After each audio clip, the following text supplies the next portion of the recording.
খুব নেগেটিভ কথাবার্তা বলছে। এই পরীক্ষার কি আর পরীক্ষা, ফুড এসআই তো লিক হয়েছে পেপার, এবারেও পেপার লিক হবে, পরীক্ষা টরীক্ষা দিয়ে কি লাভ, যার টাকা আছে সেই চাকরি পাবে, যার নেই সে কিছু পাবে না। এদেরকে বলো যে ঠিক আছে তুমি পড়ো না, আমাকে আমার পড়াটা করতে হবে, এদের থেকে দূরে থাকো। কি করবো, রাত্রিবেলা সারা রাত জেগে জেগে পড়া না, না পড়ছো না ঘুমাচ্ছ, কি করছো, মোটিভেশন দেখছো, ও তুমি পারবে করতে। কে বলেছে পৃথিবীতে মানুষ পারে না এমন কিছু নয়, মানুষ চাঁদে পৌঁছে গেছে, মঙ্গল গ্রহে পৌঁছে গেছে, জানি কোথায় কোথায় পৌঁছে গেছে, তুমিও ফ্ল্যাগশিপ এক্সাম ক্র্যাক করতে, এমন কি মোটিভেশন দেখছো নিজেকে চাঙ্গা করতে। ওইসব করো না, পর্যাপ্ত ঘুম দরকার, না হলে দেখবে পরীক্ষার হলে গিয়ে ওএমআর শিট পেয়েছো, কোশ্চেন পেপার এসছে, কোশ্চেন পেপারে সব কমন জানো, ঘুমাচ্ছ, ভুলছো, মাথা ঠিক করে কাজ করছে না।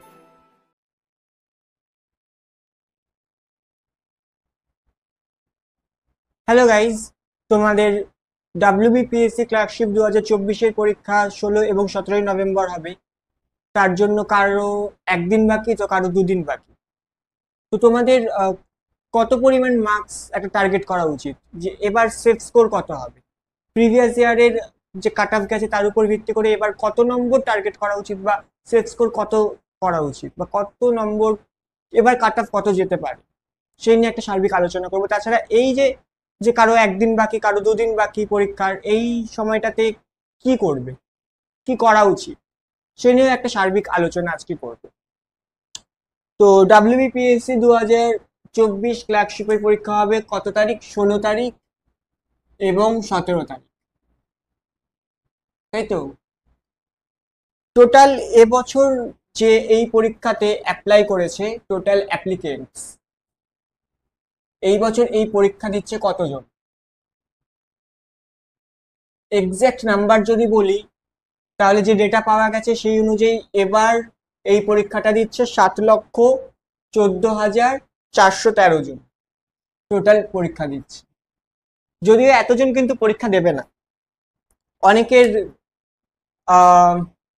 দেরিতে এক্সাম সেন্টারে পৌঁছাবে, কেউ এমনি খেলার ছলে ফর্ম ফিল করে দিয়েছে যে দিয়ে দেখি, পড়াশোনা করবো না, ওই সরকারি চাকরি ফর্ম বেরিয়েছে জাস্ট ফিল করে দিলাম।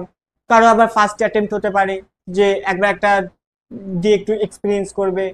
মোটামুটি ধরে চলো 1 থেকে 2 লাখ মোটামুটি তোমাদের সিরিয়াস ক্যান্ডিডেট পরীক্ষা দেবে। তো কম্পিটিশনটা ওই 1 থেকে 2 লাখের মধ্যেই হবে। ভ্যাকেন্সির কথা যদি বলি, এবছর ভ্যাকেন্সি মোটামুটি তোমাদের ধরো 6,000 প্লাস ভ্যাকেন্সি, 6,000-এর বেশি ভ্যাকেন্সি থাকবে। তাহলে এর উপর বেস করে যদি বলি যে কাট অফ কত যাবে, তো কাট অফ যেতে গেলে, কাট অফের ধারণা পেতে গেলে আগে দেখতে হবে যে গত বছরের কি অবস্থা ছিল।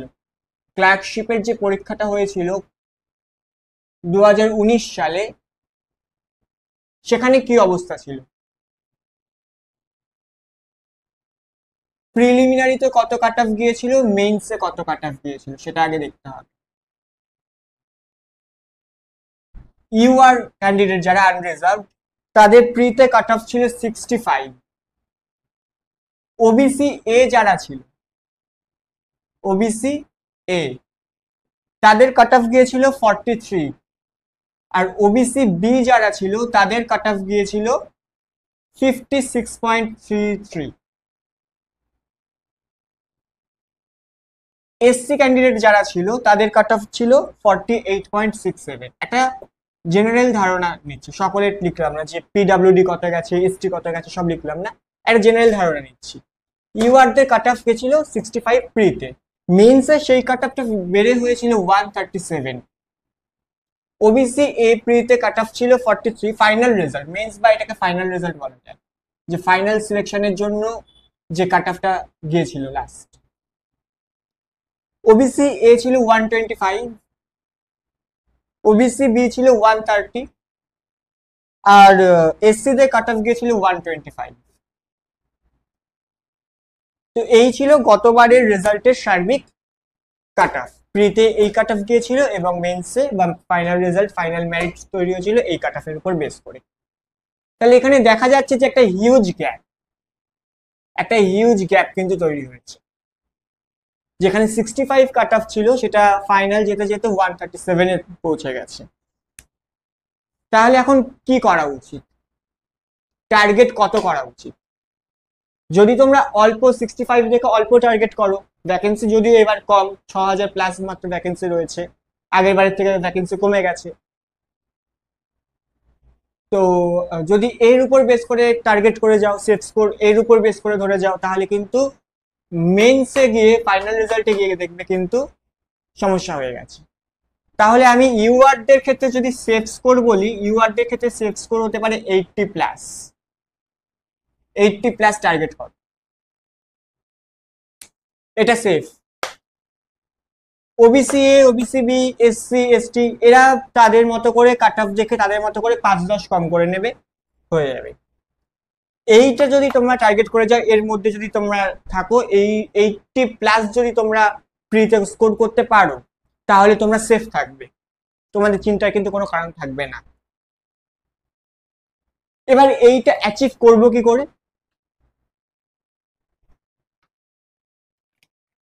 এইটা কোন সাবজেক্টে কিরকম টার্গেট করা যায়, যাতে আমরা এই যে 80+ স্কোর এটাকে আমরা অ্যাচিভ করতে পারি, পুরো একেবারে পুরো ধারণা দিয়ে দেব।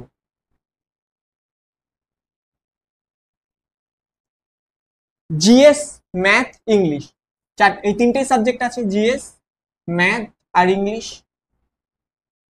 কোনটাতে কত করে নম্বর আছে জানি, জিএস এ আছে টোটাল 40 নম্বর, ম্যাথসে আছে টোটাল 30 মার্কস, ইংলিশেও টোটাল 30 মার্কস আছে। যদি ইউআরদের কথা বলছি, ইউআরদের ক্ষেত্রে যদি 80+ এই নম্বরটাকে যদি তুলতে হয়, তাহলে জিএস এ 30-র বেশি, 30+ মার্কস তো করতেই হবে। জিএস টাফ, সবকিছু পড়া সম্ভব না। যেগুলো পড়েছো স্ট্যাটিক জিকে, অ্যামেন্ডমেন্ট পলিটি থেকে, হিস্ট্রি থেকে যে ওয়ার তার যে কত সালে হয়েছিল সেগুলো পড়েছো, সেগুলোকে ভালো করে দেখতে হবে। ম্যাথসে তো কোনো মতেই 30-তে 30 পেতে হবে। ম্যাথস ভালো করে প্র্যাকটিস করেছো নিশ্চয়ই, মক দিয়েছো, প্র্যাকটিস করেছো, এটাতে 30-এ 30 পেতেই হবে। কম্পিটিশন বেড়ে গেছে, সিলেকশন নিতে হলে ম্যাথসে 30-তে 30 পেতেই হবে। ইংলিশে 30-তে যদি তোমরা ঠিক করে ক্লাস করে থাকো, ভালো করে প্রিপারেশন নিয়ে থাকো, মক টেস্টগুলো যে নিয়েছি সেগুলো যদি দিয়ে থাকো, তো 25+ আশা করা যায়। তাহলে এই যে যদি তোমরা এই টার্গেটটাকে ফুলফিল করো, তাহলে কিন্তু তোমাদের একটা সিলেকশন হয়ে যাবে। কত হচ্ছে 30-30, এটা আমি 30 যদি ধরি, 30-30-60, 70-80, 85, 85 তোমাদের এখান থেকে চলে আসছে। তাহলে তোমাদেরকে এই মার্কসটা কিন্তু টার্গেট করতেই হবে। জিএস এ 30, ম্যাথসে 30, ইংলিশে 25, অন্তত এইটুকু তোমাদের পেতেই হবে। যদি তোমরা ঠিক করে প্রিপারেশন নিয়ে থাকো, জিএস এর যে জিনিসগুলো রয়েছে সব পড়তে হবে না, সব পড়া সম্ভব না। জিএস এত বেশি, এত ভাস্ট সিলেবাস কমপ্লিট করা সম্ভব না। অন্তত যদি স্ট্যাটিক জিকে তাকে ঠিক করে করে থাকো, river, lakes, wild life sanctuary, national parks, তারপর পলিটিতে যে অ্যামেন্ডমেন্টস গুলো আছে এইগুলো যদি ঠিক করে করে থাকো, কনস্টিটিউশনাল অ্যামেন্ডমেন্টস, তাহলেও তোমরা কিন্তু জিএস এ মোটামুটি 30+ মার্কস পেতে পারো। কারেন্ট অ্যাফেয়ার্স, কারেন্ট অ্যাফেয়ার্স খুব জরুরি। কারেন্ট অ্যাফেয়ার্স কিন্তু অন্তত 1 থেকে 1.5 বছরের কারেন্ট অ্যাফেয়ার্স অন্তত পড়ে যেতে হবে। ম্যাথস, ম্যাথসে 30, রাকেশ যাদব স্যারের যে প্রিভিয়াস ইয়ারের বইটা আছে, আমি কোনো প্রমোশন করছি না, ব্যাস যে প্রিভিয়াস ইয়ার একটা ভালো ম্যাথস বইয়ে যে প্রিভিয়াস ইয়ার এসএসসি যে কোশ্চেনগুলো, প্রিভিয়াস ইয়ারের কোশ্চেনগুলো আছে, ডাব্লিউবিপিএসসির যে প্রিভিয়াস ইয়ারের কোশ্চেনগুলো আছে, সেগুলো যদি ভালো করে প্র্যাকটিস করে থাকো, তাহলে কিন্তু ম্যাথসে 30/30 পেয়ে যাবে। ইংলিশে 30-এ 25+, সিনোনিম, অ্যান্টোনিম, ইডিয়াম এগুলো ভালো করে রেডি করতে হবে। গ্রামারের রুলগুলো যেগুলো ভালো করে পড়ছো সেগুলো ভালো করে দেখতে হবে, রিভাইজ করতে হবে, ঠিক আছে? তাহলে ইংলিশে কিন্তু 25+ পেয়ে যাবে। এখন নতুন করে তো কিছু তৈরি করার সময় নেই, সময় চলে গেছে, আর কিছু দিন মাত্র বাকি। কালকের দিনটা বাকি, পরশু দিন কারো কারো এক্সাম আছে 16 তারিখ, কারো 2 দিন বাকি আছে, 17 তারিখ এক্সাম আছে। তাহলে এই সময়টাতে নতুন কিছু পড়া তো যাবে না। এই সময়টাতে তোমরা কি করবে, কি করা উচিত? এক, তোমরা রিভাইজ করো। রিভাইজ, এটা কিন্তু খুব জরুরি। রিভাইজ, নতুন কিছু পড়ার এই সময় চেষ্টাই করো না। নতুন কিছু জানতে চাইলে, নতুন কিছু শিখতে চাইলে, নতুন কিছু বুঝতে চাইলে যা পুরনো পড়েছো আর যা নতুন পড়েছো সব খিচুড়ি হয়ে যাবে, হচপচ হয়ে যাবে। তো সেই চেষ্টাই করো। যা কিছু পড়েছো, ইংলিশের যদি কথা বলি, সিনোনিম, অ্যান্টোনিম, ইডিয়াম, যেগুলো আগে থেকে পড়া, আগে থেকে রেডি করা আছে, সেগুলোকে এখন রিভাইজ করো। যে নোটস বানিয়েছো তোমরা, সেই নোটসটাকে ভালো করে রিভাইজ করো, নোটসটাকে ভালো করে চোখ বোলাও। ঠিক আছে? এরপর যেটা দরকার সেটা হচ্ছে গুড মাইন্ডসেট। একটা ভালো মাইন্ডসেট নিয়ে পরীক্ষা দিতে হবে। ঠিক আছে? কোনো কেউ যদি থাকে তোমার আশেপাশে, খুব নেগেটিভ কথাবার্তা বলছে, এ এই পরীক্ষার কি আর পরীক্ষা, ফুড এসআই তো লিক হয়েছে পেপার, এবারেও পেপার লিক হবে, পরীক্ষা টরীক্ষা দিয়ে কি লাভ, যার টাকা আছে সেই চাকরি পাবে, যার নেই সে কিছু পাবে না, ও কোনো লাভ নেই, এই সমস্ত থেকে দূরে থাকো। বা কাট অফ অনেক হাই চলে যাবে, কাট অফ অনেক বেশি চলে যাবে, মারাত্মক কম্পিটিশন হয়ে যাবে, জব পাওয়া সম্ভব না, এই সমস্ত থেকে দূরে থাকো, এদেরকে অ্যাভয়েড করো। এদেরকে বলো যে ঠিক আছে তুমি পড়ো না, আমাকে আমার পড়াটা পড়তে দাও। এদের থেকে দূরে থাকো। টেনশনটাকে, যখন এক্সাম দেবে টেনশনটাকে বাদ দাও।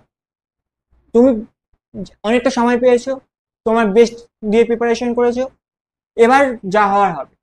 একদম রিল্যাক্স মাইন্ডে যাবে, পরীক্ষা দেবে। তুমি, তোমার কাছে এইটুকু তো ক্লিয়ার যে তুমি তো 100% দিয়ে চেষ্টা করেছো, এবার যা হওয়ার হবে, তোমার হাতে এরপর আর কিছু করার নেই। তো সেই অনুযায়ী একটা গুড মাইন্ডসেট নিয়ে তোমাদেরকে পরীক্ষা দিতে হবে। এরপর যেটা করবে সেটা হচ্ছে, একটা কিন্তু তোমাদের পর্যাপ্ত পরিমাণের ঘুম দরকার। এই পরীক্ষা কি হবে, কাট অফ তো অনেক হাই চলে যাবে, বেশি নাম্বার না তুলতে পারে, সিলেকশন পাবো না, কি করবো কি করবো, সারা রাত জেগে কাটিয়ে দিলে, কিংবা প্রচন্ড ভয় না, আমার তো প্রচন্ড ভয় করছে, হার্টবিট বাইরে চলে এসছে একেবারে, হাতের মধ্যে হার্টবিট কাঁপছে, কি করবো কি করবো কি করবো, রাত্রিবেলা সারা রাত জেগে জেগে পড়া না, না পড়ছো না ঘুমাচ্ছ, কি করছো, মোটিভেশন দেখছো, ও তুমি পারবে করতে, কে বলেছে পৃথিবীতে মানুষ পারে না, এমন কিছু নয়, মানুষ চাঁদে পৌঁছে গেছে, মঙ্গল গ্রহে পৌঁছে গেছে, জানি কোথায় কোথায় পৌঁছে গেছে, তুমিও ক্ল্যাপশিপ এক্সাম ক্র্যাক করতে, এমন কি মোটিভেশন দেখছো, নিজেকে চাঙ্গা করছো, ওইসব করো না। পর্যাপ্ত ঘুম দরকার, না হলে দেখবে পরীক্ষার হলে গিয়ে ওএমআর শিট পেয়েছো, কোশ্চেন পেপার এসছে, কোশ্চেন পেপারে সব কমন জানো, ঘুমাচ্ছ, ভুলছো, মাথা ঠিক করে কাজ করছে না, রাতে ঘুম হয়। সাফিসিয়েন্ট ঘুম কিন্তু খুব জরুরি, ঘুমোতে হবে ঠিক করে। আর যেটা সব থেকে জরুরি সেটা হচ্ছে এটা, নিজের স্ট্র্যাটেজি নিজে তৈরি করো, নিজের স্ট্র্যাটেজি নিজে তৈরি করো। তুমি অনেক মক টেস্ট দিয়েছো আশা করছি, তাতে তুমি জানো যে তোমার কোনটাকে কিভাবে করলে সুবিধা হয়, ম্যাথস আগে করলে সুবিধা হয়, নাকি জিএস এর সেকশনটা আগে করলে সুবিধা হয়, নাকি ইংলিশের সেকশনটা আগে করলে সুবিধা হয়, কিভাবে কিভাবে পরীক্ষা অ্যাটেম্প্ট করলে তোমার টাইমে কমপ্লিট হচ্ছে, তুমি ভালো করে এক্সামটা দিতে পারছো, সেটা তুমি জানো। তো তুমি তোমার নিজের স্ট্র্যাটেজিতে এক্সাম, এই যে জিনিসগুলো আমি আজকে এই ক্লাসে আলোচনা করলাম, আশা করি এটা তোমাদের কাজে লাগবে। আর একটা দিন কারোর ক্ষেত্রে, কারোর ক্ষেত্রে 2টো দিন বাকি আছে, তোমরা এই স্ট্র্যাটেজি অনুযায়ী চলো, তোমাদের পরীক্ষা অবশ্যই ভালো। মাথা ঠান্ডা করে পরীক্ষা দাও। Best of luck for your exam.